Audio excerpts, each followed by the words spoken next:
to judge. 58 historians, as I think you may know, did this for C-SPAN. And they were all across the political spectrum, and they came out in general terms that you were 21st. And on public persuasion and economic management, they gave you a 5th. Pretty good. Pretty good. They gave you a 41st on moral authority. They're wrong about that. After Nixon. They're wrong about that. You know why they're wrong about it? They're wrong about it. Why, sir?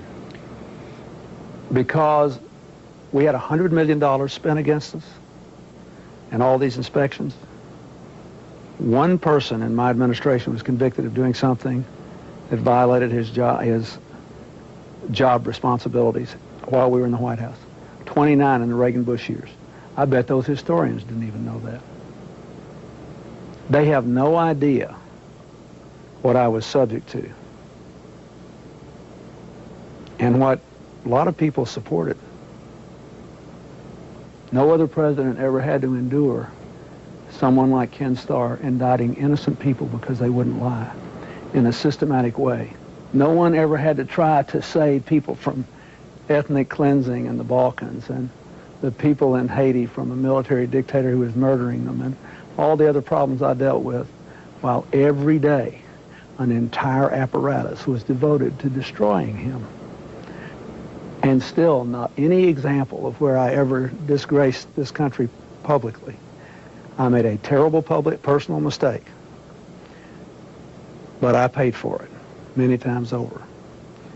And in spite of it all, you don't have any example where I ever lied to the American people about my job, where I ever let the American people down, and I had more support from the world and world leaders and people around the world when I quit than when I started. And I will go to my grave being at peace about it. And I don't really care what they think. Oh, yes, you do, They sir. have no idea. Excuse me, Mr. President. You care. I can feel it across the room. No, I care. It very I deeply. care. You don't want to go here, Peter. You don't want to go here. Not after what you people did. And the way your network, what you did with Kenneth Starr. The way your people repeated every little sleazy thing he leaked. No one has any idea what that's like. That's where I failed. You want to know where I failed? I really let it. It hurt me. I thought I lived in a country where people believed in the Constitution, the rule of law, freedom of speech. You never had to live in a time when people you knew and cared about were being indicted, carted off to jail, bankrupted, ruined, because they were Democrats and because they would not lie. So I think we showed a lot of moral fiber to stand up to that.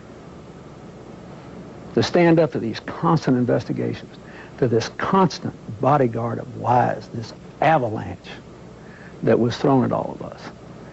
And yes, I failed once, and I sure paid for it, and I'm sorry. I'm sorry for the American people. I'm sorry for the embarrassment they performed. But they ought to think about the way the rest of the world reacted to it.